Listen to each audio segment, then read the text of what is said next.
지난주에 남유다 왕국의 13번째 왕인 히스기야가 우상을 타파하고 종교 개혁을 하는 말씀을 함께 나눴습니다.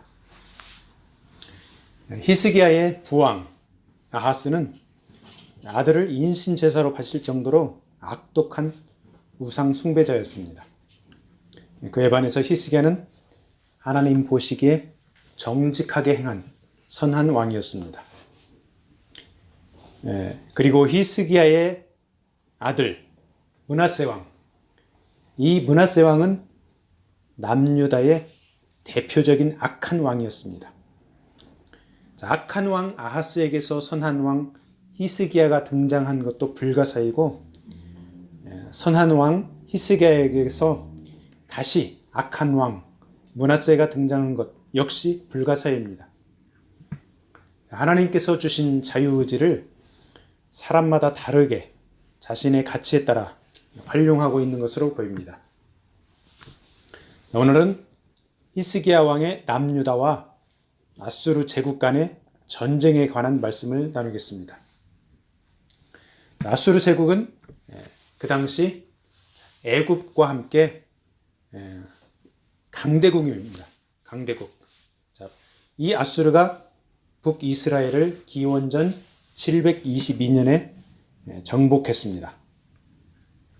아수르가 북이스라엘을 멸망시킨 내용이 열왕기하 18장 9절로 12절에 간략하게 기록되어 있습니다. 같이 한번 읽어보겠습니다. 열왕기하 18장 9절로 12절 말씀.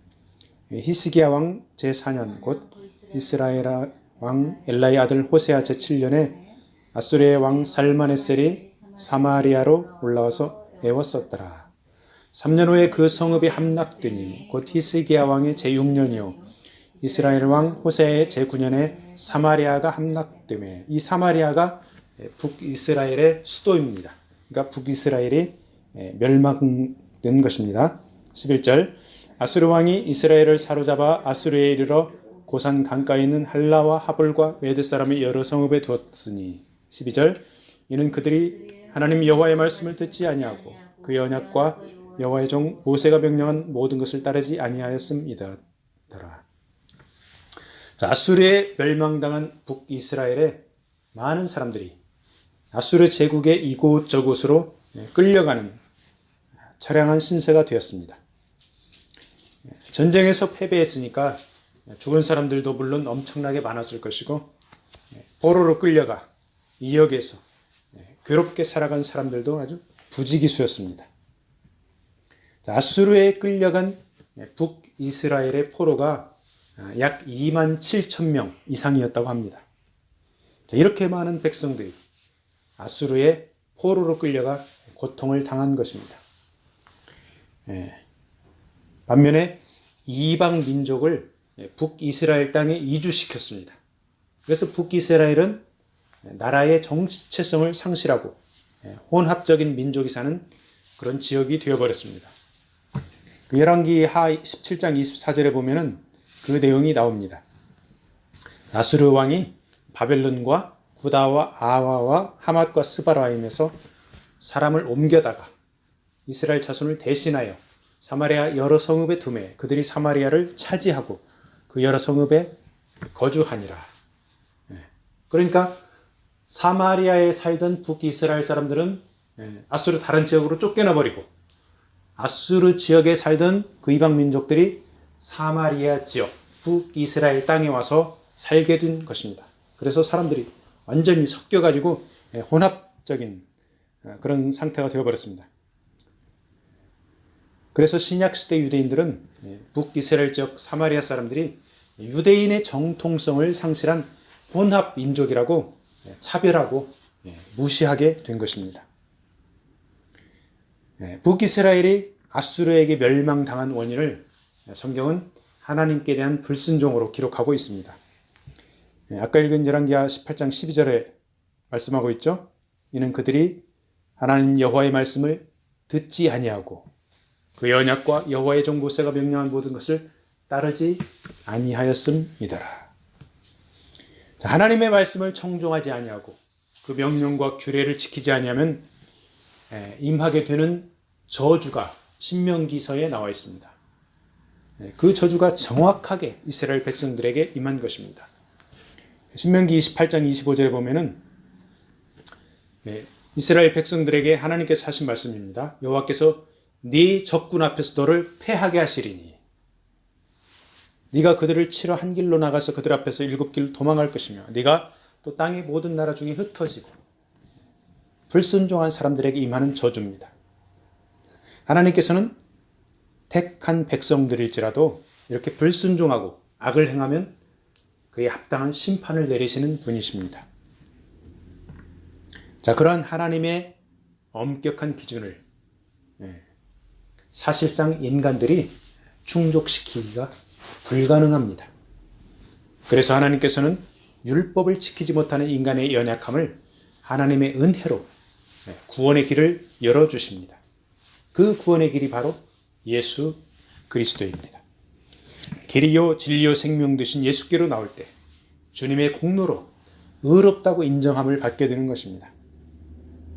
인간이 율법을 잘 지켜서가 아니고 착한 일을 많이 해서도 아니고 남을 많이 도와주어서도 아니고 전적인 하나님의 은혜로 말미암아 예수 그리스도 안에서 죄의 용서받고 의롭다고 인정받는 것입니다.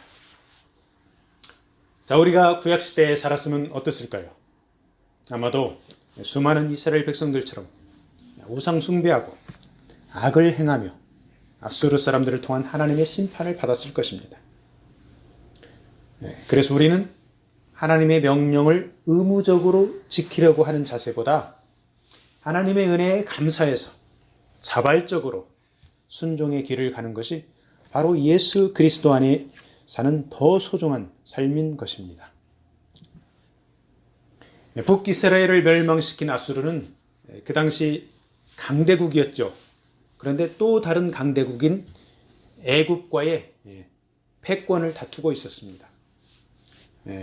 마치 요즘에 미국과 중국이 패권을 다투는 것처럼 그 당시에는 아수르와 애굽이 패권을 다투고 있었습니다. 자, 애굽과의 패권 전쟁에서 우위를 점하기 위해서 아수르는 북이스라엘, 남유다, 블레셋 등 주변국들을 모두 정복해서 자기 편으로 만들어야 했습니다. 아수르 입장에서 보면 북이스라엘은 이미 점령했는데 남유다의 히스기야 왕이 반발하고 항복을 하지 않고 있습니다. 히스기야의 선왕인 아하스는 조공을 바쳤는데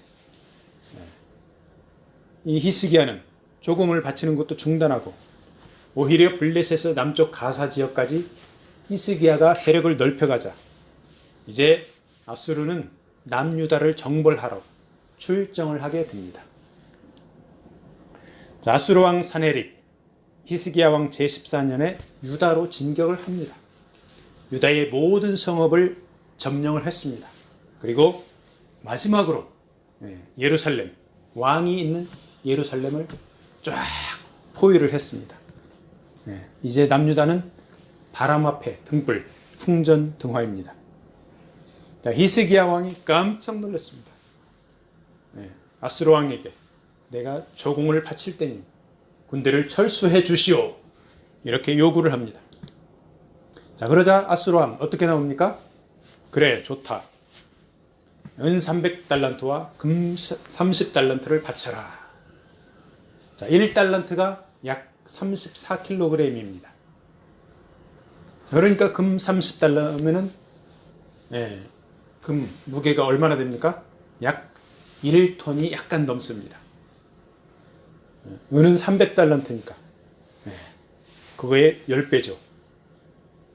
자, 그러니까 우리가 금 30달란트만 한번 계산을 해보면은 1톤이 넘는데 요즘 시세로 해보니까 한국 돈 약 800억 원 가량입니다. 자, 이 많은 금을 작은 나라인 유다 왕국 어디에서 구할 수가 있습니까? 1톤이나 되는 금을. 그래서 히스기야 왕은 성전과 왕궁, 곳간에 있는 금은을 다 동원합니다. 근데 모자랍니다. 그래서 성전 문과 기둥에 입힌 금을 다 벗겨냅니다. 그래서 금과 은을 이렇게 모아서 아수르 왕에게 조공으로 바쳤습니다. 히스기야는 한때는 아수르에게 반발도 하고 블레셋의 가사까지 점령했지만 이제는 금과 은을 바쳐가면서 생존을 구하는 아주 비참한 신세가 되었습니다. 우리 조국 한반도의 역사를 보면 이와 비슷한 일이 꽤 있었습니다. 자, 서기 13세기에 중원을 제패한 원나라 몽고족 고려에까지 쳐들어왔습니다. 30년 전쟁을 벌이며 고려를 괴롭혔습니다. 당시 고려는 강대국 원나라에 시달리면서 1254년에는 한 해에만 20만 명이 넘는 남녀 포로들이 원나라에 끌려갔습니다. 한반도에 독립된 국가의 지위를 상실하고 원나라의 제후 국가가 되어서 조공을 바치고 고려의 국정에 심한 간섭을 받는 그런 세월을 몇십 년 동안 보냈습니다. 자, 고려를 누가 건국했죠?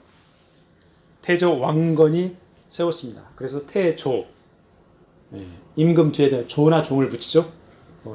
고려의 왕들이 혜종, 명종 이렇게 임금 뒤에 조나 종을 붙입니다. 가장 높은 그렇게 이제 존대를 하는 것이죠. 그런데 고려의 25대 왕부터는 30대까지 왕까지 충렬왕, 충선왕, 충정왕 이렇게 충자를 붙입니다. 그러니까 조나 종을 쓰지 못하게 원나라에서 하는 것입니다. 그리고 왕자 앞에 왕의 이름 앞에 충자를 붙입니다. 충렬왕, 충선왕, 충정왕. 원나라의 충성을 다짐하는 그런 제후국의 신세가 되었습니다.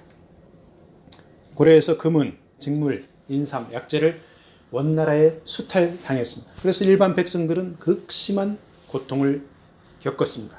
그리고 원나라가 일본을 두 차례에 걸쳐서 정벌할 때 고려에서 식량을 대고 무기를 대고 그 다음에 선박, 군대 등을 이 원나라에 징발당했습니다. 한 나라가 다른 나라에 정복당한다는 것, 일반 백성들이 생존을 위협받는 것은 물론이고 그 생활도 비참하기 짝이 없습니다.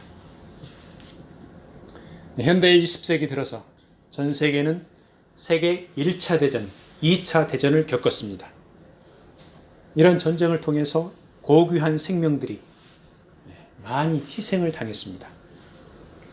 패권 국가들이 주변 국들을 무력으로 점령하려 들 때 힘없는 국가의 백성들, 일반 군인들 고통스럽게 신음하며 죽어가게 됩니다. 그리고 그러한 전쟁을 자세히 살펴보면 인간의 한없는 탐욕이 자리하고 있습니다. 하나님 나라의 백성인 우리 크리스찬들은 수많은 전쟁의 역사들을 살펴보며 인간의 탐욕과 하나님의 심판을 깊이 묵상하고 겸손하게 하나님 앞에 무릎 꿇어야 하겠습니다. 지금 우리 조국 대한민국은 얼핏 보면은 남한과 북한이 서로 대치해 있는 것으로 보입니다. 물론 그렇습니다. 그렇지만은 실상은 패권 국가인 미국과 중국, 러시아 등 강대국의 틈바구니에 끼어서 생존을 위해 남한도 북한도 몸부림치고 있습니다. 남한과 북한 둘 다 자력으로 존재하기 힘든 상황인지라 미국이나 중국과 동맹을 맺고 생존을 모색하고 있습니다. 그런 국가 간의 동맹을 유지하면서도 우리 크리스찬들은 특별히 하나님 앞에 더 나아가야 합니다. 죄를 회개하고 낮은 자세로 애통하는 심령으로 하나님께 나아가면 하나님께서 살 길을 열어주십니다.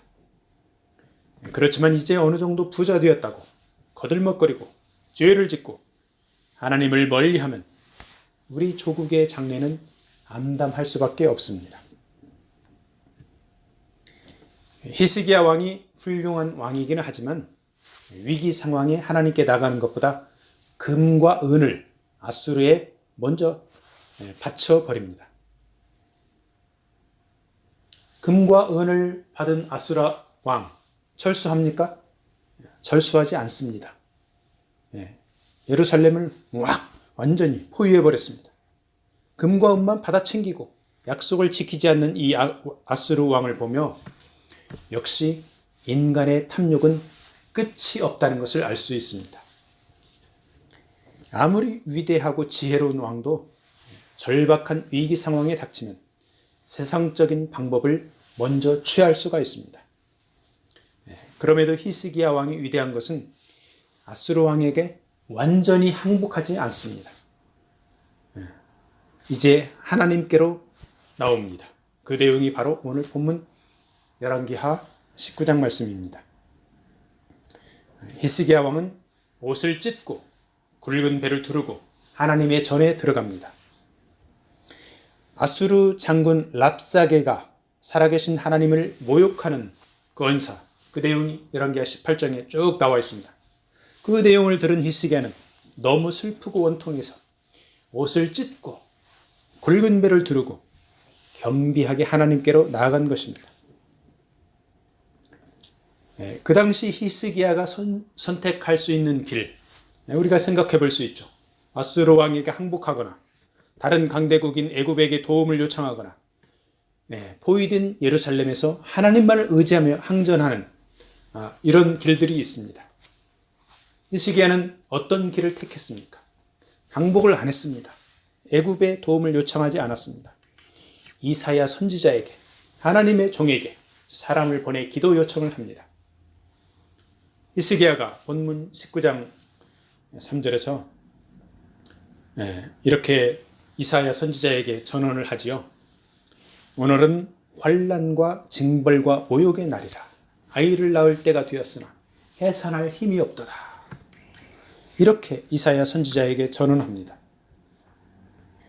자, 산모가 아이를 출산해야 하는데 힘이 없으면 산모와 아이 둘 다 생명이 위태롭게 됩니다. 아수르에게 치욕을 받은 히스기야 왕의 심정을 그대로 표현한 것입니다. 그러한 치욕 가운데서도 히스기야는 강대국 애굽의 도움을 요청하지 않고 이사야 선지자에게 기도 요청을 합니다.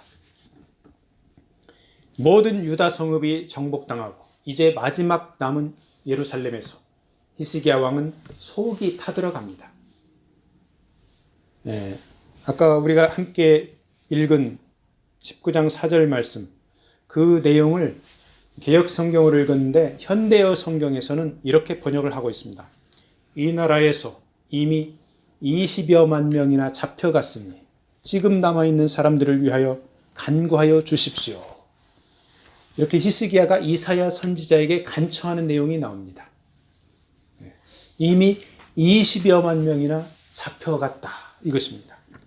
이렇게 위기 상황이 오기 전에 히스기야가 애굽의 도움을 요청을 했는지는 알 수가 없습니다. 그렇지만은 예루살렘이 포위당해서 바람 앞에 등불처럼 위태로운 지금 상황, 이 상황에서 히스기야는 애굽의 도움보다 하나님을 찾은 것입니다.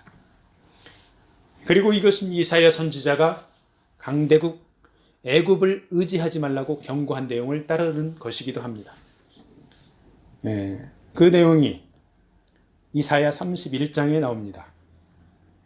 이사야 31장 1절하고 3절을 같이 보도록 하겠습니다. 이사야 31장 1절 말씀. 도움을 구하러 애굽으로 내려가는 자들은 화 있을진저 그들은 말을 의지하며 병거의 많음과 마병의 심히 강함을 의지하고 이스라엘의 거룩하신 이를 앙무하지 아니하며 여호와를 구하지 아니하나니. 3절. 애굽은 사람이요 신이 아니며 그들의 말들은 육체요 영이 아니라 여호와께서 그의 손을 펴시면 돕는 자도 넘어지며 도움을 받는 자도 엎드려져서 다 함께 멸망하리라. 자, 히스기야 왕의 기도 요청을 받은 이사야 선지자는 여호와의 말씀이 너는 아수르 왕의 신복에게 들은 바 나를 모욕하는 말 때문에 두려워하지 말라. 내가 한 영을 그의 속에 두어 그의 소문을 듣고 그의 본국으로 돌아가게 하고 또 그의 본국에서 그에게 칼에 죽게 하리라. 이렇게 메시지를 전합니다. 그 말씀이 열왕기하 19장 6절 7절 말씀입니다. 그러니까 하나님께서 아수르를 멸망시킨다. 그 군대를 멸망시킨다. 그 말씀이죠. 자, 이사야 선지자가 예언한 이 말씀 정확하게 성취되었습니다. 어떻게 성취되었습니까?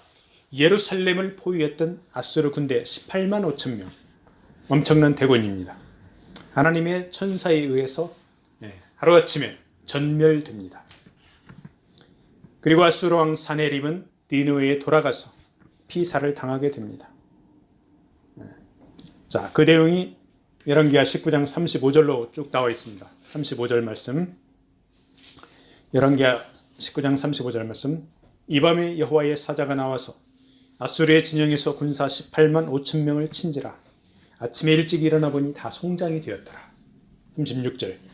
아수르 왕 사네립이 떠나 돌아가서 니느웨에 거주하더니 37절. 그가 그의 신 니스록의 신전에서 경배할 때에 아드람 멜렉과 사레스리 그를 칼로 쳐 죽이고 아라랏 땅으로 그들이 도망하며 그 아들 에살핫돈이 대신하여 왕이 되니라.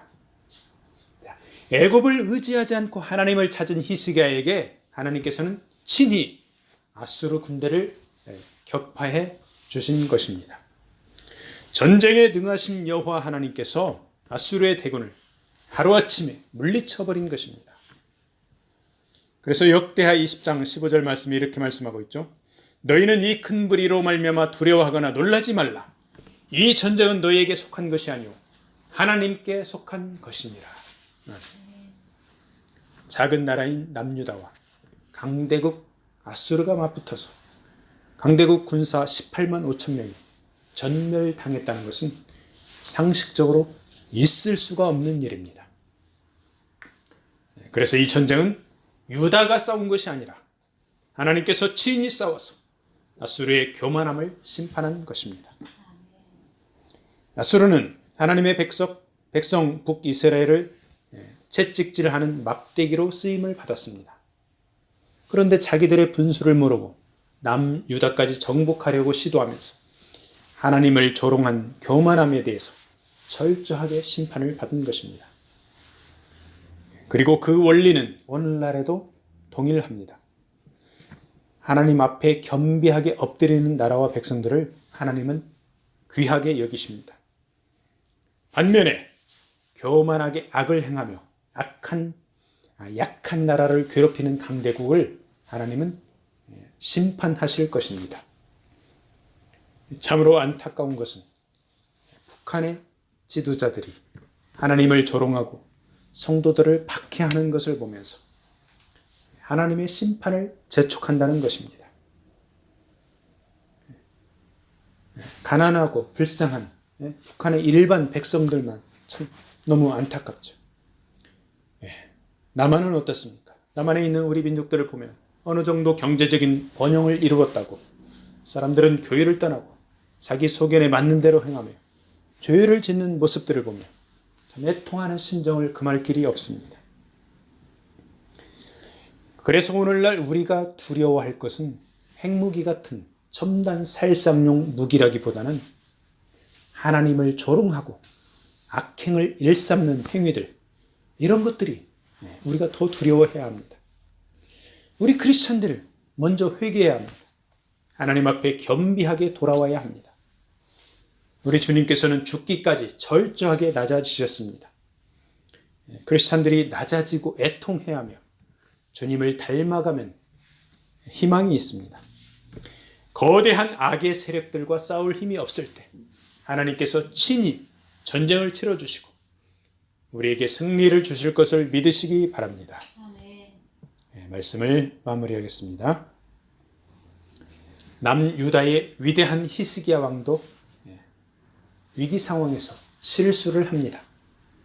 강대국 아수르 왕의 마음을 금과 은으로 녹여보려고 했는데 실패로 돌아갔습니다.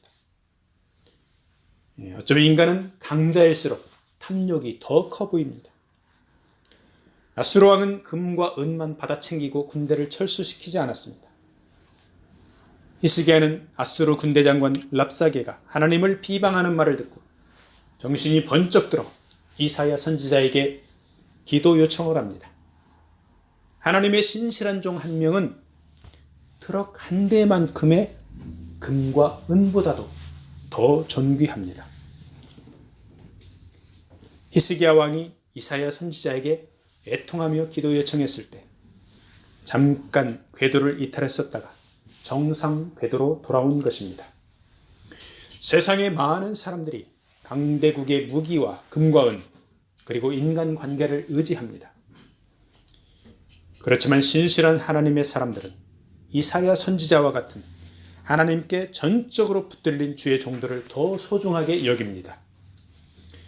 오늘 우리에게 다가오는 수많은 인간관계와 물질적인 가치들의 가장 높은 곳에 하나님의 말씀을 소중히 여기는 사람들을 올려놓아야 하겠습니다. 이번 한 주간도 내가 이기기 힘든 어둠의 세력들을 이겨내 주시는 하나님을 전적으로 의지하며 승리하기를 축복합니다. 아멘.